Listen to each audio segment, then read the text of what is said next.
Hey everybody, Sebastian here again with Los Hombres, and it's been a great journey, kind of going through all these different topics with everybody that's joined me.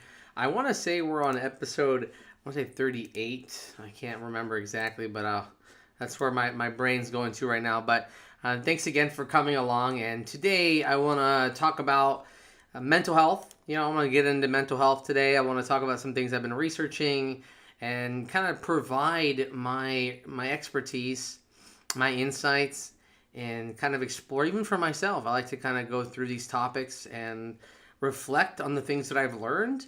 And it's interesting, the more I learn about therapy, the more modalities I explore, the more I understand the core philosophies of where these ideas are coming from, the more that it allows me to see how everything is truly connected.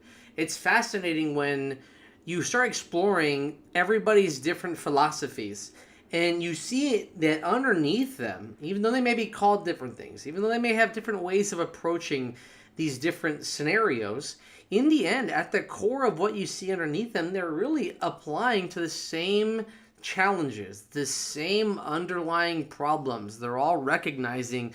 So it's the same idea of how I would say religion approaches spirituality, modalities approach mental health. So, in the same kind of philosophy or same style of thinking, you will notice that they both kind of have underlying ideas that are all in common, but their way of getting to them may differ, right? And so, again, this comes to what people resonate with and what their style is. So, the message may come off as very similar, but the approach to how to get to that same message may be very different, depending on what we're looking at here. So that's what I want to talk about today. I want to go through some of the different modalities, talk about, what I can explain to you and what we can take away from some of these things.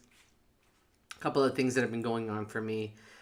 Really, on a spiritual level, I would say that I've continued to connect to what we could call the monad. I've continued to find a lot of comfort in understanding and aligning philosophies with many other people that have studied, spirituality, philosophy, these different, ideas. And even, for example, I've been doing a lot more research on Carl Jung, and it fascinates me going through some of his books, going through some of his material, and how much of his philosophies, core principles, just ideas of the world, and how much has it been aligned. Even he had the philosophy of synchronization, right? And that's something that I also have been experiencing quite often, is that synchronization, that you could say, and this interesting phenomenon where things align and good things happen, especially when one puts in the energy and the effort to allow these things to play out. It's fascinating watching how people in my life will align with something that happened before, something that happened the day. So, like how foreshadowing is something that I truly have experienced. The perfect moments have presented themselves, and I've had to be on point to make sure that I'm able to complete with whatever this thing is. And when I do, more good comes my way. And this is just a phenomenon that I've been experiencing over the last year and a half. And just seeing him talk about these things was really an eye opener for me. That I've had some of these core philosophies for a while now, and I really didn't, you start to sound kind of crazy. You start thinking but then you see there's other recognized believers in the same thing that you're experiencing. And then you start talking about the well of, knowledge, and how we all are connected at some kind of human level, and how all these different things, like, they have to have some kind of deeper meaning. And this to me is my moment of, like, all of these things that have happened to me. And here I am exploring somebody that truly aligns with my belief systems, truly aligns with the same philosophies that I've personally felt I'm hearing coming out of another human being the same way, which is just fascinating, because, again, I'm growing up thinking, or I'm at least growing in a psychological environment where I'm being told in a very sterile way, where we don't talk about spirit, we don't talk about the soul, we don't talk about that stuff. That's the woo-woo stuff over there. We don't go there, right? We're not Christian counselors. We don't do so. And then growing up in an environment where it wasn't presented to me in the way that I understand it to be today, and so all these things that were pushing me to be away from opening up my mind to a spiritual belief system, especially when it comes to therapy and psychology. So I was much more aligned with Freud. And it's very interesting how Carl Jung's story also aligns in that sense. I grew up idolizing Freud in a lot of ways, idolizing his ideas, idolizing that in this he's the father of therapy, and I've been wanting to be a therapist for a long time. I even wanted for a while. I wanted to be a sex therapist. I wanted to help people in their marriages and help people find more intimacy and love and connection, help with addiction. So I wanted to like really, show support and understand this philosophy or these ideas. And then here we are in the future, and now I would really push back on Freud and really say, Freud, you're a little over here. You're too much. These aren't explaining all these other phenomena. And now, as I'm looking at Carl Jung, right, and there's a book called The Red Book that I want to invest in, and I'm really excited to get into, and I want to like read through it myself. But it was this book that he created in an artistic manner to express some kind of phenomenon that he was experiencing internally that he couldn't explain to anybody else. So he wanted to literally like do some deep self-exploration of the self so that he could then from that point, say, hey, this is who I truly am.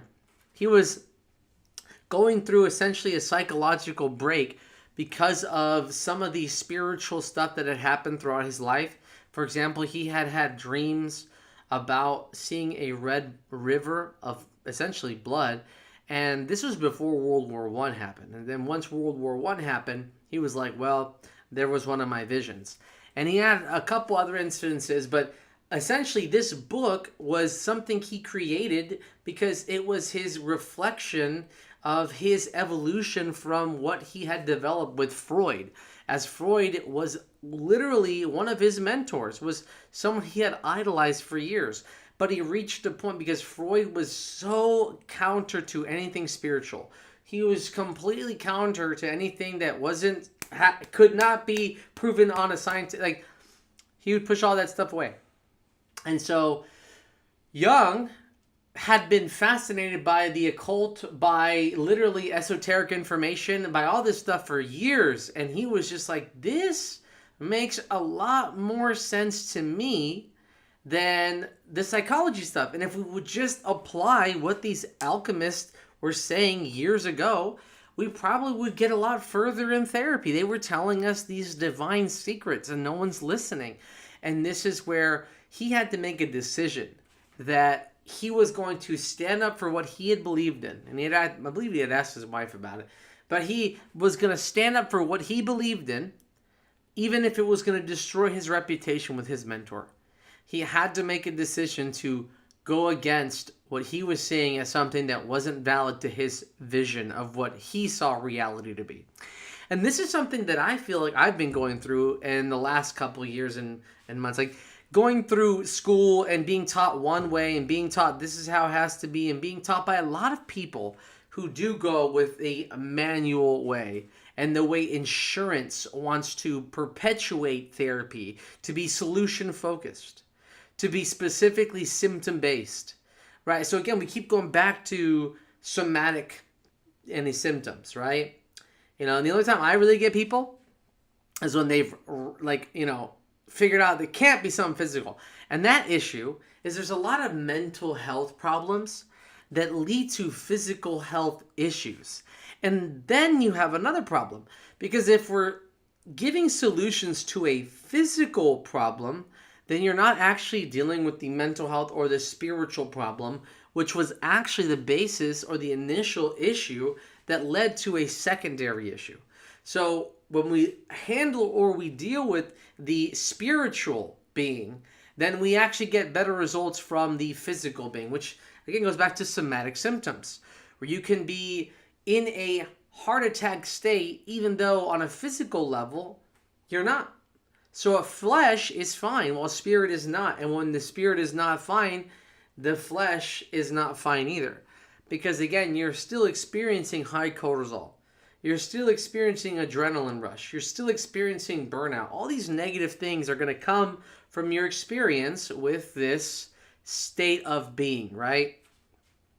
So we want to be able to work through these really negative states of being to find more grounded, more present states of existence that allow us to get full, right, experiences out of life instead of half experiences, because half of us is here and half of us is in a potential theoretical realm of danger and fear, right? So we start going into fear and we stop being present in the moment, right? And so all these different concepts, right, that we've been kind of, putting together and analyzing and trying to piece together, we can see that, inside of us really is this potential for all this growth, but it's hard to get to that when we don't know what is the solution, right? From a scientific perspective, when a soul doesn't exist. How can I tell you to heal your being if I don't believe in a being? If I only believe in the physical? This is why Chinese medicine, when they first are doing an interview, they're not just giving you pills. They're trying to figure out what is going on with you. Like, what are you experiencing? And it's interesting to me that we will do this in a school setting, right? So in school now, they will say, okay, so this kid is having resource issues and financial problems and eating insecurities and all these insecurities, right? Before they'll give them some kind of altered treatment. The first, is this person at a baseline healthy? And this same idea should be also used within a medical setting. Where is this person's core day, their job, their experience, or their core life, is it going well? And if it's not going well, you are going to for sure have health outcomes that are negative. If people aren't working out, negative. People aren't working enough, negative. People aren't expressing themselves enough, negative. All those things. It's like if you hold in your bladder long enough, it's going to hurt you. Right? If you don't rest long enough, it's going to hurt you. If you don't get up enough, it's going to hurt you. We know all of these ways of existing and living have direct effects on the physical outcomes of what you're going to experience and how it's going to affect your life as you're moving forward, right? And so this is why, again, it's interesting to me with synchronization, everything that's been happening to me, all these ideas, this, and even the concept of alchemy in psychology. Okay, so Carl Jung was like, yo, this concept makes a lot more sense to me than everything else we've talked about. This, to me, this whole concept of alchemy is what we should be focusing on. The balancing of the structure of the self and the human being and the mental capacity of our strength. And so he was much more on the fact that the subconscious can be reprogrammed or it can be altered by really conditioning it, versus Freud, who's like, nope, it's the way it is. It's traumatized. Oops, oh well, you just gotta live with it. You're just a pervert, gross person forever. And no, that's not true, right? It's really sitting with the self, the unconscious self, the unconscious bias, and giving yourself an opportunity to truly find who you really are at your core, right? Breaking through some of these limitations that you have created within yourself to find your divine spark, your divine creative spark that can break the mold of what we call the construct of reality, right? And so when we look at Carl Jung, again, he's talking about symbolism. He's talking about dreams. He's talking about the collective unconscious. He's talking about how creativity works and how what balance is required to activate the alchemical process of spirit, right? Which is what we call good feelings. When spirits are high, what are we saying, right? When spirits are low, what are we saying? Low frequency, low energy. We have high frequency, we have low frequency. And neither one of them is good or bad. There are times where high frequency is going to be an amazing experience, and there's times where it's not. High frequency could be running away from fire or dancing to your favorite song. Low frequency could be meditating in your favorite garden, or it could be depressed laying in your bed. But again, it's not good or bad. It doesn't have that. It's looking beyond the good or bad. It's what does this state of existence offer to humanity? What does it offer us, and what does balance offer? What does having your life in synchronization offer you when it comes to being the highest version of your potential? Are you really truly creating the art of the covenant when you're connecting your masculine and feminine energy to create the art that creates consciousness, right? So your field of consciousness, your field of operation, your field of being, your field of creativity. Almost like, if you look at the Lego movie, the gnosis that happens when the demiurge, which is the Kraggle, right, tries to control and build structures to hold the system in, and you break out of the system, right? That's because you have a divine spark of creativity, and once you create, you learn how to break out of the instruction, right? What is an instruction manual to someone who has creativity? And it's not something I'm going to look at. I'm just going to figure out on my own. And that's the creative nature within one that I believe that if I look at this long enough, I can figure out a solution. I believe that if I give myself enough time, that I could figure out a way to solve this. And that's the divine creative spark within us, that we will find a creative solution to the problems that I have, the challenging problems. Instead of having to follow a manual and me feeling helpless without this manual, I know that this manual is within me. And if I look within me, I can figure out the same information that's been put on this manual. And so, again, it goes back to the divine creative spark within us and how therapy over time has been changing towards opening up its belief systems to what we call spirituality. And this can be really seen, like I've said in the past, where therapy styles beyond CBT at this point have all been using mindfulness that I'm aware of. Again, I think DBT, mindfulness. We have ACT, mindfulness. IFS, mindfulness. Somatic therapy, mindfulness. Like, I'm pretty sure all these different therapy styles are using mindfulness as a core mechanism of a philosophy that it has to have. I mean, you might as well say that mindfulness is as core of a philosophy as you could say thoughts, feelings, and behaviors are. Because without the mindfulness, the presence, the being state, what are we? We are human beings. Well, what is a human being? What is a being? And without the being, again, then it gets into, okay, so if we have to admit that there's a being, then what does that say about the medical field? So it gets really complicated now, because what makes up a personality? What is a personality? What is life energy? What is life source? Right? How do you know between living and death? Like what is the life energy difference here? Right?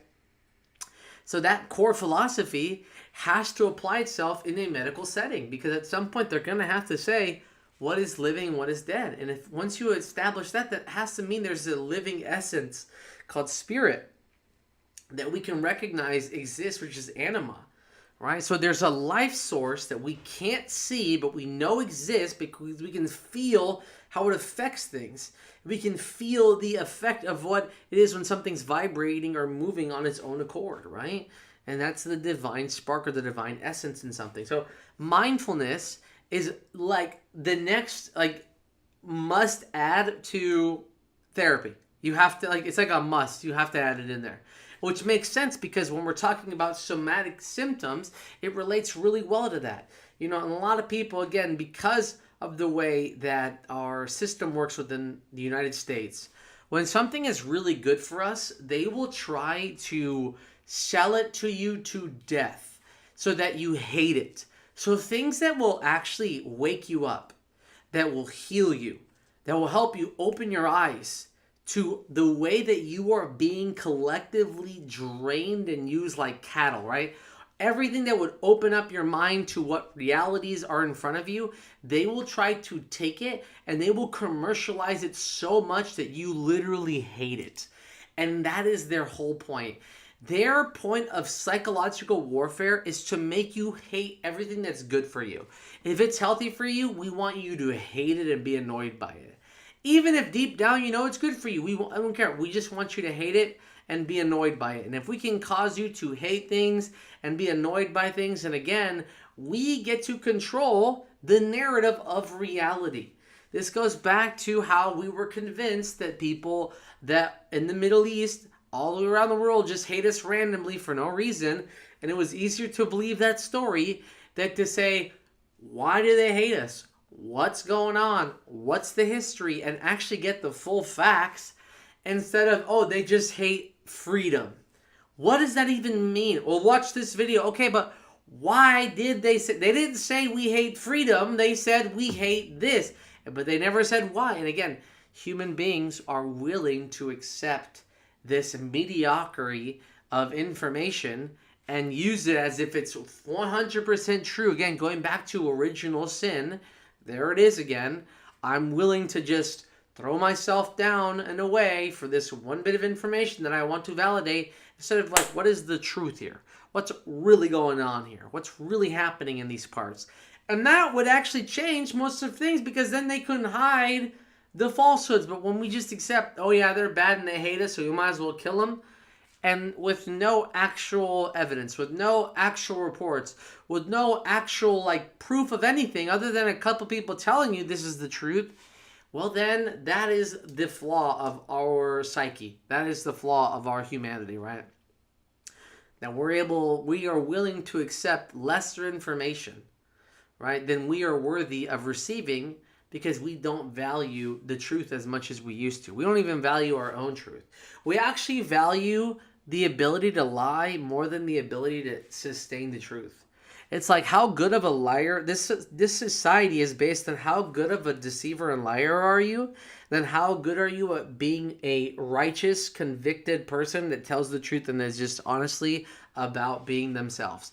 So that's where we're at. That's why we live, again, in a society that doesn't understand mental health, that doesn't understand physical health, that doesn't understand humanity because it wasn't designed to understand us. It was designed to understand the mechanisms of control, which is why Freud had a nephew that created the book of propaganda. And that book of propaganda was what the CIA and the different institutions used to then propagate their own people, right?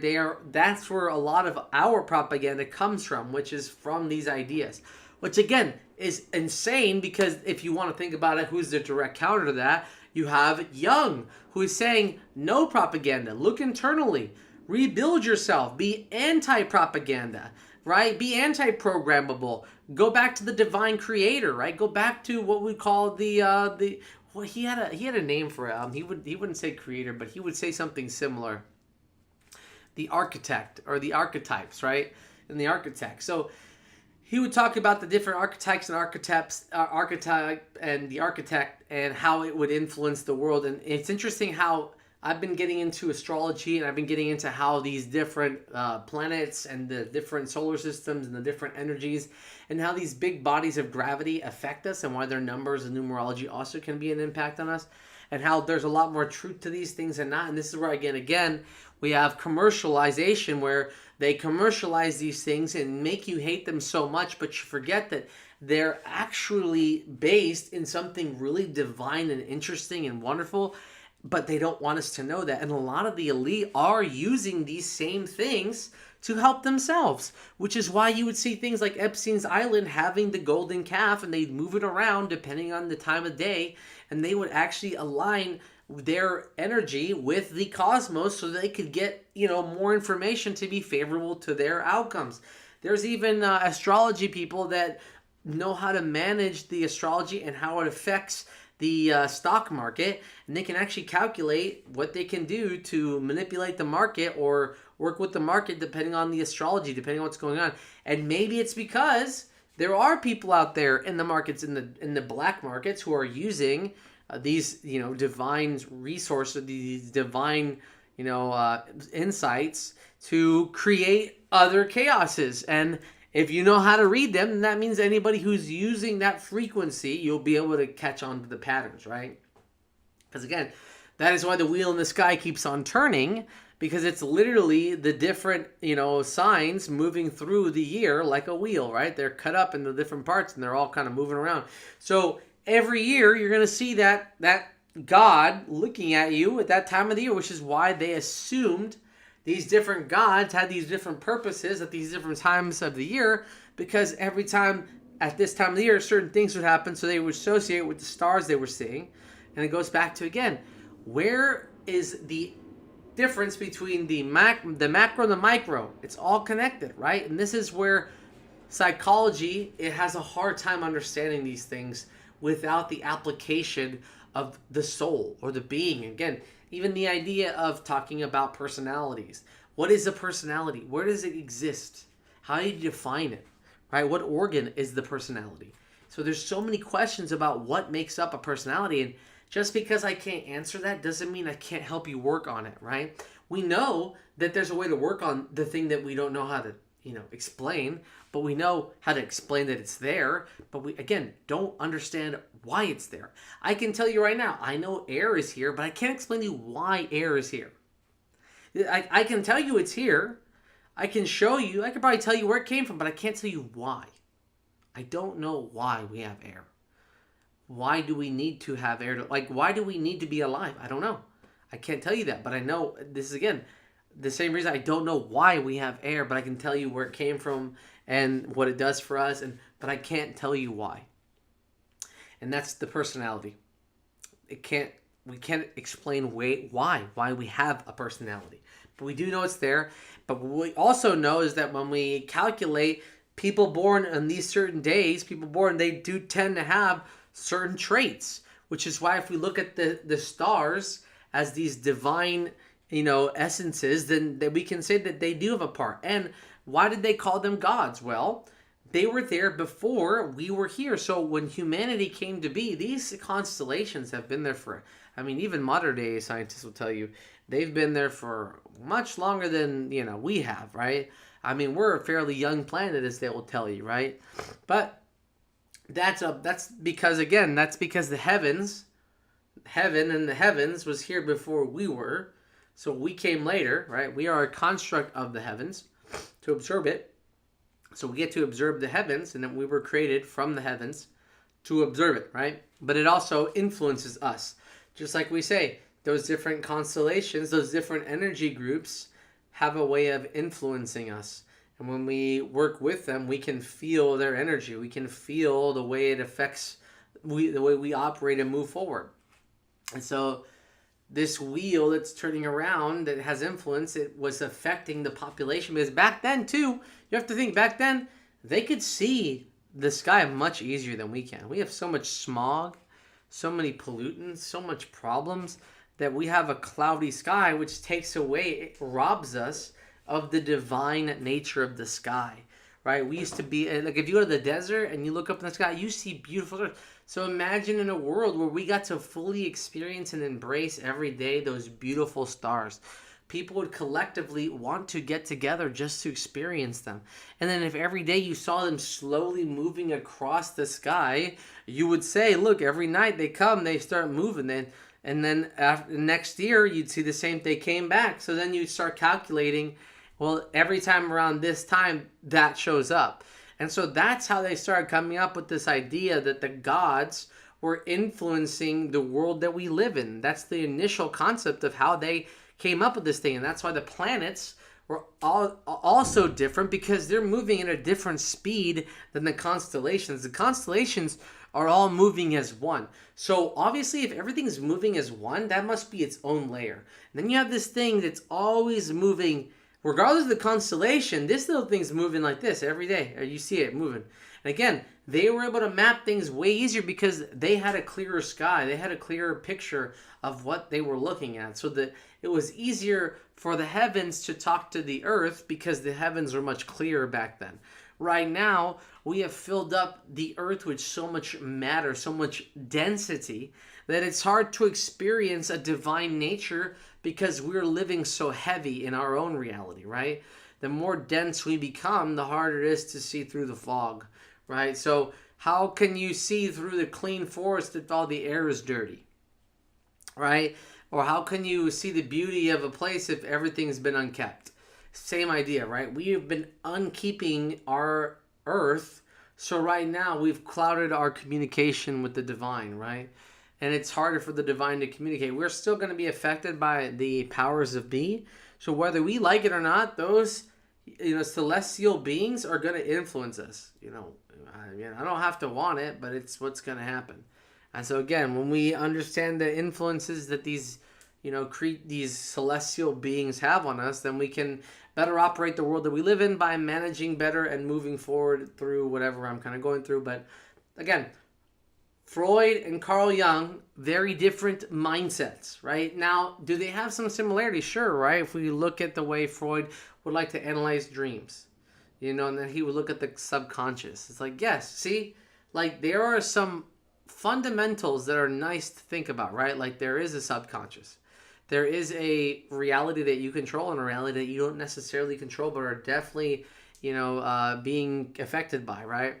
And so then you take it to the next step and you say, okay, well, what if that world that I don't control is also controlled by something outside of myself, because it seems to have its own abilities that I'm not controlling and it's still doing it even though I'm not doing it. So what is doing that? How does that function? Like, I'll give you an example. How does a drunk person who's blacked out continue to have a conversation and maybe even drive home? Right? How do they do it? They're not doing it. Something is doing it. Something is programmed. Something is aware enough for it to take over and control a being while they're out of control, right? So there's something going on, and it's also with enlightenment. There's times where I've worked with people where they've heard a voice talk to them, or a situation, something happen beyond their, reasonable explanation, and it leads to a favorable outcome, like saving their own life, or something that is gonna foreshadow a future event, and then it happens, and then they're like, whoa. And again, it's the collective unconscious. It's the human spirit. It's that our mind is much more powerful than some, electrical thing that moves our body around, right? It has the ability to warp our reality when really refined down to what it can do. And then when you start looking into things like shamans and stuff and other cultures, and how they used to sit there and really learn how to develop and operate and create like amazing, feats of strength and ability and all those things, like people have that now. They have this ability to, grow beyond what their physical capabilities are telling you, but people don't. First of all, because of the society we live in, we don't have the luxury to study ourselves. We have no time to sit and do deep, self-explorative, creative times to discover who I truly am. I don't have the luxury to get to know the hurt, the vulnerability that I need to process some of these things, because of the constant pressures from society and the world to continue to churn and provide, right? Especially in a society where they want you to have children, because then the children becomes the hostage, right? Literally, and I get it, right? You can say that child protective services and all that's really important, and it is, right? These things are important, but again, it also becomes a driving factor to create and force people to operate at a certain capacity that they weren't naturally built to live within, right? Why does everybody want to build a commune? Like, I can't tell you how many times in growing up where everyone's like, we're going to get all of our family and friends together, buy a little lot, and just live off the land. Everybody says this.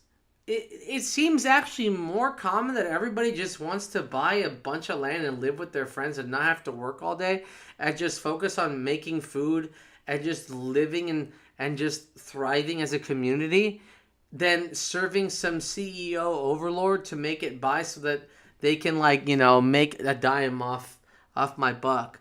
Like, that's what people want, and yet we act like when people do that, they're crazy, and I don't know what they're doing there. Look at them. And it's like, that's called living.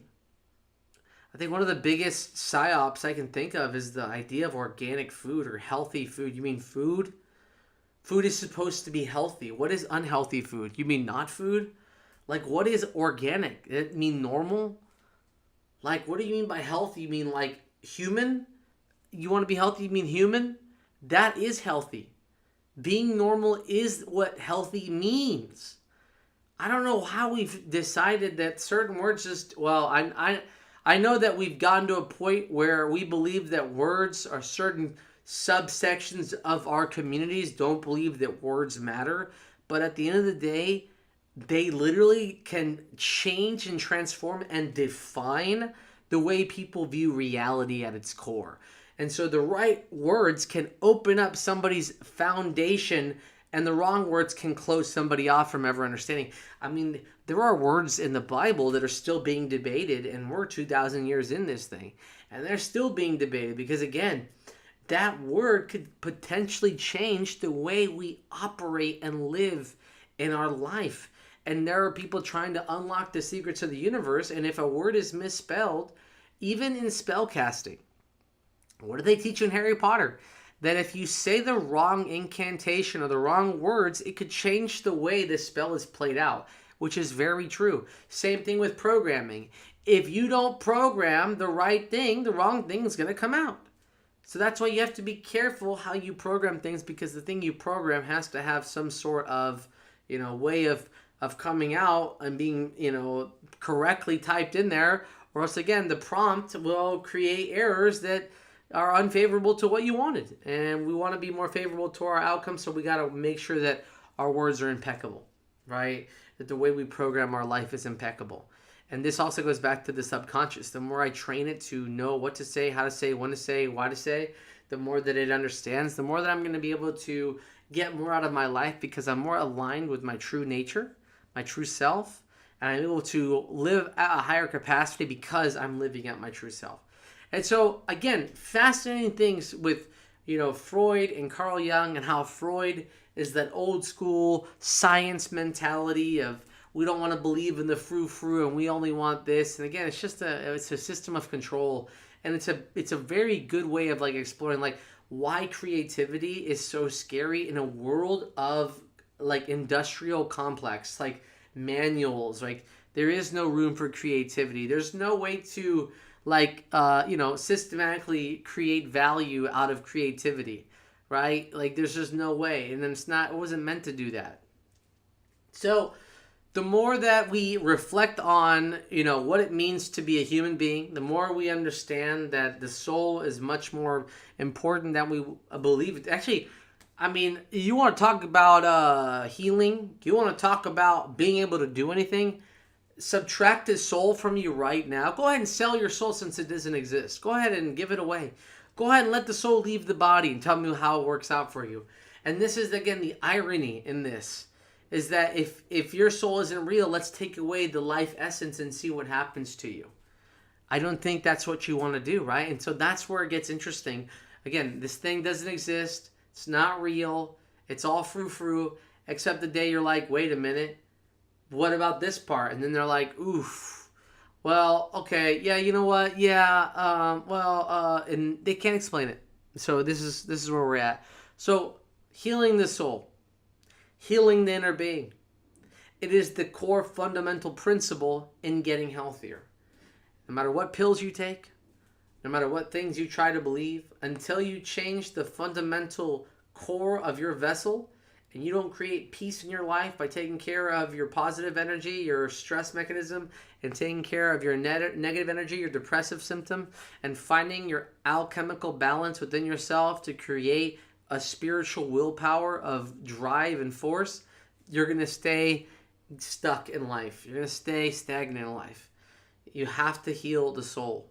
The soul is the driving light within us to drive us forward to a higher capacity. Another reason to breathe, another breath of life. Another reason to get up from this coma that I call, the forever chamber of asleep, right? So once you wake up, you're like, wait, I can do something. I can change my reality. I have the power to mold people to my will. So that's what we want to do, is go back to remembering the power of your willpower, the power that you have to transform your relationships. One of the things I hear sometimes as people say things like, yeah, I already know you don't like when I talk about that. Like some comment, right? Whatever. I don't know. And then I'll just say, hey, thanks for remembering. Because the point was that I'm glad that they're recognizing that I don't want to talk about that and that it does bother me. And so I'm reinforcing this belief system so that next time they try to come at me, they're already going to be like, well, you already know how you... And they're not going to keep bringing it up. And again, what was my point? For them not to bring it up? Not for them not to be annoyed, but for them not to bring it up. And as long as they're going to reinforce the belief system that I set with them earlier, I'm going to go along with it. I'm going to say, great, thanks. Thanks for listening. Thanks for validating the fact that I want that. And then I'll say nothing more and I'll let them sit with it. And they will learn over time that I'm not going to keep engaging. Because if you keep engaging, you're giving them permission to fight with you. You're being defensive. If I don't engage and I accept and I say thanks and I move on, I'm not giving them a way to get in. I'm not giving them a way to fight me. So they're just going to have to sit with what I said and be annoyed, but good. Now I'm recognizing the thing you said. So now you have to follow your own word. You just told me you recognize that, I don't like that. You just told me that you know that it's a problem. So then follow your own word. Recognize that you said the same thing and now do it. And this is how we can win, right, a conversation or a challenge by being consistent and knowing what we want. Even if someone wants to make it a problem, we don't have to. And by not making a problem, we actually get our favorable outcomes by controlling the way we respond to the negative reactions that we do not approve of, okay? And so these are some things that I want to talk about today, some fascinating insights that have been coming my way, just understanding Freud and his relationship with Carl Jung, and how much I've learned to love the concepts that Carl Jung has, and how much we relate on a really crazy spiritual level of understanding. Like the stuff he's explaining, I'm like, oh yeah, that's how I see it. That makes sense to me. And these are concepts, spiritual concepts and different ideologies and different beliefs and different things that I've studied and understood and I've been in, and they're just connecting in so many crazy ways where it's almost mind-blowing. And then he's talking about synchronicity, something I've talked about that's just more mind-blowing. This other human being that's a person within the realm of therapy, which is crazy because he's a psychiatrist. So that's even, I believe, if I'm not mistaken, he's a psychiatrist. Let me see, Carl Jung career. Let's see if he was a psychologist or so. Yeah, he's a psychiatrist. Yeah, and psychotherapist. See, that's even crazier for me. See, this is when psychiatry was wild. Psychiatry used to be this idea of medical with therapy, and they were kind of pushing on now psychiatry is just pure medication. Gives a pill, take that. You almost never hear them doing some kind of psychological therapy.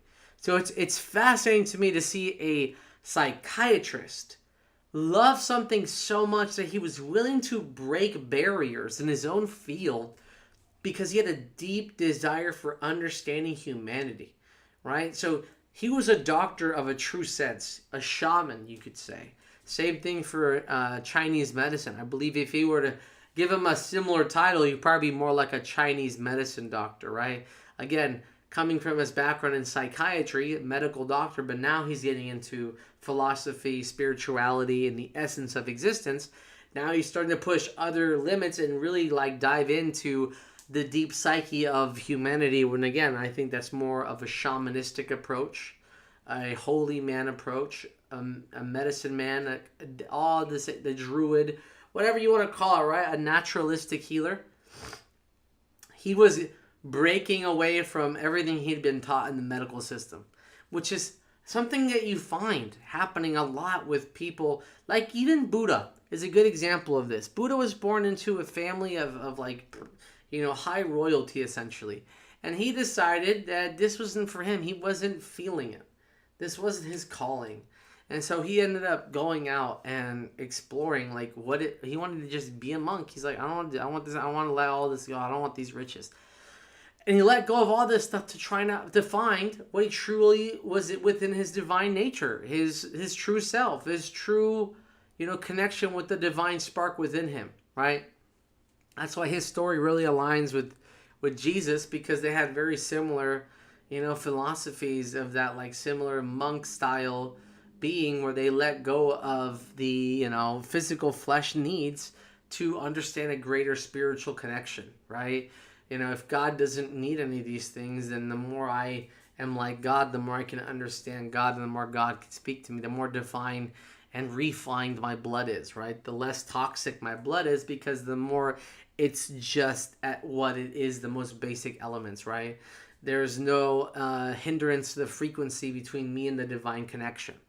So that's why fasting was such a relevant part of like all those years. But again, it goes back to what I'm saying, that there's a new way of looking at belief systems, and they're more in time with being mindful, being in the moment, being present, being a good person. And I believe that Carl Jung embodies this new wave or this new belief system that you see coming into reality, which is that, hey, we are spiritual beings, our spirit matters, the way we interact with each other on a deep level has an impact on us, and there are connections beyond our comprehension that have us all connected, where one event here can affect an event over there, and they just happen to be playing out at the same time. And this is a truth that I have also experienced, whether it's on a daily, like where I have every single client on the same day all cancel, and they're all different people, and it's just a random day, right? Or I'll have the same people with the same name on the same day showing up, like random, really weird, funny coincidences that really don't matter, but are just little funny things that happen in the world, but they're all connected to each other. And it's like you keep seeing these little synchronizations happening over and over and over and over, and then at some point you're like, I don't think this is random. I think this is happening, like this is supposed to happen like this. Something's controlling, or something's like causing these patterns to keep happening. And so that's where I believe that spirituality and psychology and all these things are kind of starting to blend together and mesh. And it's hard to separate them. And to be honest, the more I study, the more I become aware, the more my mind is blown, right? Like I'm at the point where what I know to be true is that I don't know enough to know really anything. So I'm more of a student of knowledge at this point, and instead of my belief system being in the comfort of knowing things, I'm more in the comfort of learning things. Like I'm at the point where I know that if I keep having an open mind, I'm gonna keep learning and learning and learning and learning. And well, the more I learn, the more I know at that point. I don't need to know everything about something if I don't stop learning. If I keep learning, I'll know everything about a little bit of everything, you know? And so I'm at the point right now where I am more open to, yeah, that's probably true, and I don't quite know how it works, than saying, no, that can't be true. And I would say that's the biggest thing that I've come out from, everything that I've learned is that if I was to kind of sum it up, it's I really don't know anything, and I'm stronger as a human being by just admitting to myself that I really am ignorant to, 99% of all information, right? And that's exciting because that means I still have so much. It's like a book that every time you open it, there's more pages to learn. And so you can't really get bored of this book because there's always something interesting for it to learn. Except this book is called The World, and the world is outside, and I can go out there, and every day I go out there, I'll probably learn something new. I could probably go into a new store every day and get a whole new bunch of information. I could probably ask the food guy how he makes his food. He'll give me a whole story. Probably ask the furniture guy how to get involved and started. He'll probably give me his whole story. I probably ask the guy at the TV shop, how do you normally fix these TVs? He'll probably give me a whole story. How'd you get started? He'll probably give me, and I could go out there every day and just talk to someone new, and then I wouldn't even get to the end, and there'd be a whole new group of people that I have to talk to. And that's what life is. It's an ongoing, never-ending story of new adventures, new people. And just like in a movie, how you might see some, ending or some open-ended, questions that never got answered, and your life is the same way. There's a reason why those things bother you. Because on a fundamental level, they bother us. These untied, unfinished stories. This is why the majority of people watching a movie, when the ending isn't, satisfying, as a general, feeling as a community while we're watching the movie, we all feel similar. Like, that was unsatisfying. Like, what do you mean that was the end? Right? It's the same reason why, as a collective, when we see an ending to a movie we really enjoyed, we all stand up and start applauding, saying, like, that was amazing, right? Because again, as a collective, the human spirit has an undertone of collection, even if we want to admit it or not, right? If a good song starts playing, we all start just dancing Again, whether we want to or not, we have a collective nature amongst each other. If everyone starts getting in a line, people start getting in a line. If everyone starts rushing to a corner, everyone starts kind of rushing into a corner. And that's the human nature in us, is that we are connected in some way. I think iRobot was talking about how robots would kind of collect at a corner. And they're like, well, they don't have a soul, but, to some extent, they're kind of like going through this, like, what is a being and what are, like, synchronicities and what are patterns that we're going to notice. I think another interesting thing, if you want to think about it, like the limitations of what computers can be are also in the image of what God has allowed for programming to be within the system that we have, right? So, I mean, people are saying we're hitting the limits of reality. So the programmed reality has limits. We have limits. Like, and so who determined what a limit was? Like, who put that there? Because there has to be a reason why there's limits within this world. And so if there's limits, there has to be someone there was an architect that put a limit there. Right? And this is why, again, it's funny to look at the world like from the way it kind of works, because it's like inside within the out, right? But, the world that we live in is if you look at it from like an outside perspective, we're this thing that has a world in and a world out. And that's why when you look at, Carl Jung, he has like the ego, and it's like similar to the shape of the toroidal, where I guess you could kind of look at it from this way. But he kind of has it like shaped like this, where he's talking about like the ego is kind of the center point, and then you have all these like different like layers of what the ego is. So this is what it would look like from the side, but this is kind of like how he has it set up. And so he's essentially describing the masculine and feminine side of things, or like the conscious and the super conscious and the subconscious. And he's kind of showing the conscious states and the sandwich that they create.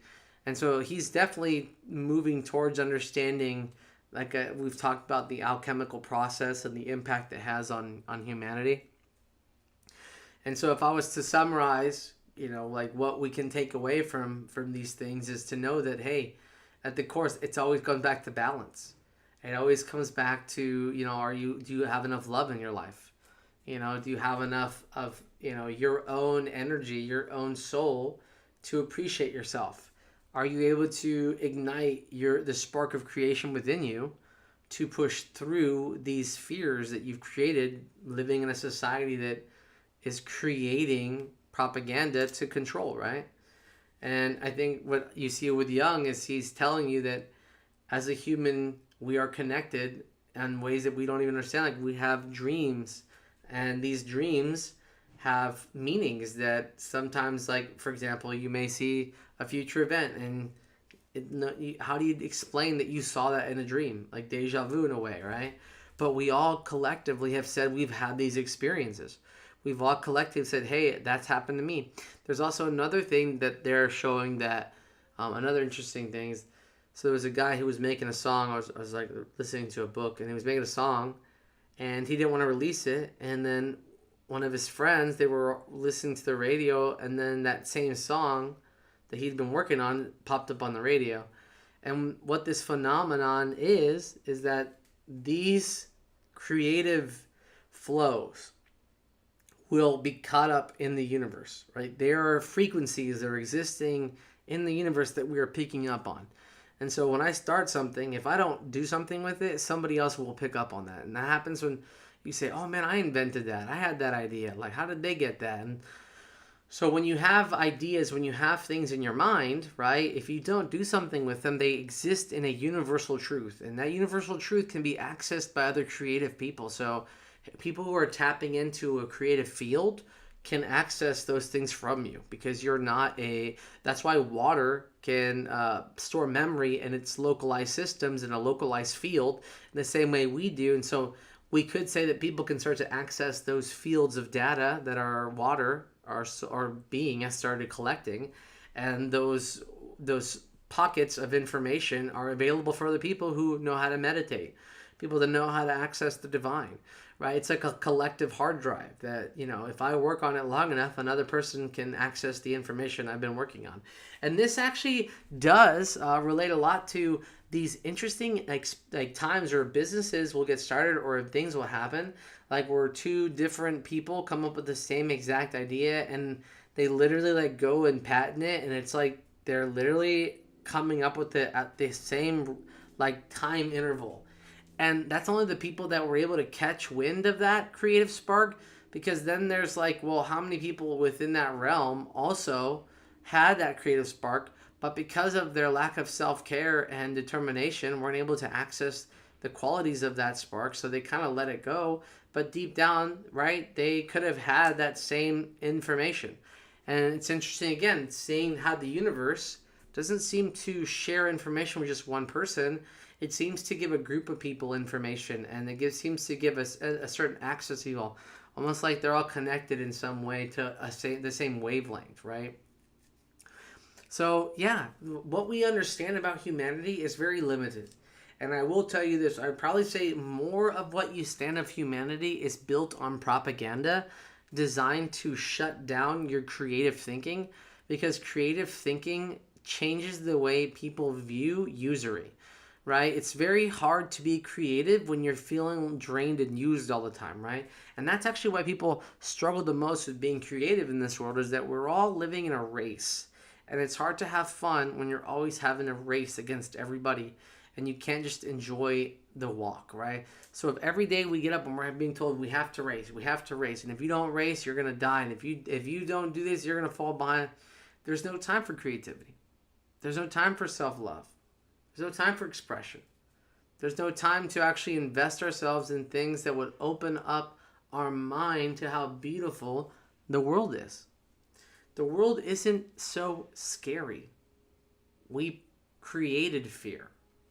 The world isn't so terrible. We created the terrible. And as Carl Jung said, human beings have brought evil into this world.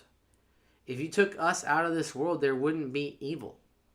It's us that are the vessels that allow evil to exist in this world. It's evil people that are the portals necessary for an evil intelligence to come within us and push us to be unhealthy versions of ourselves, which is why we must cleanse the vessel with our purity, right? With our ability to think clearly, with our good thoughts, our good words, and our good deeds, to allow our vessel to be a clean slate for a divine presence to have access.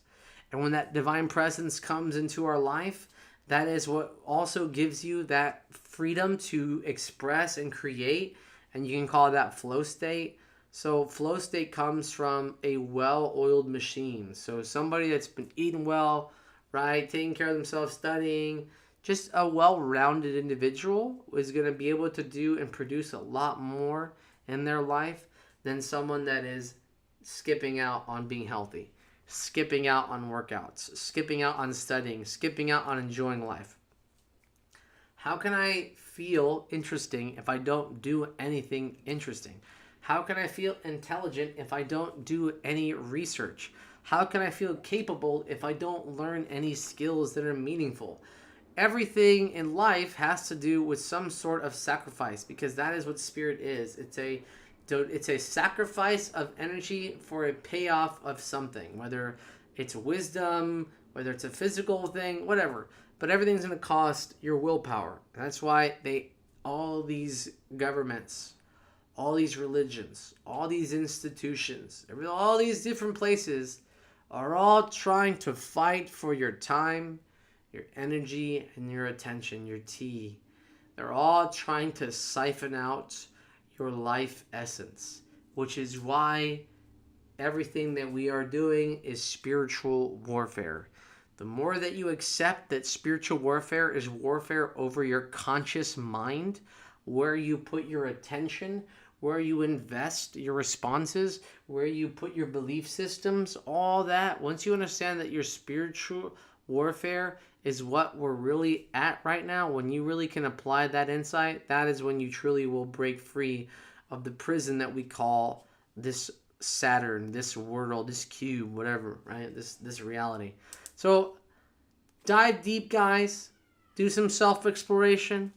Do some shadow work, right? That's the Jungian way, is doing some shadow work, and really get to know the inner self, the inner child, right? The inner systems, the unconscious. And when you learn how to sit with your unconscious, you make it so conscious that they become one and the same. There's no more separation between the inner self and the outer self, and they become one, and I become the full self. I learned that I am better united than divided. I'm able to conquer those around me because they're the ones that are truly divided, not me. All right, guys, I'll see you guys in the next one. Take it easy. We'll talk soon.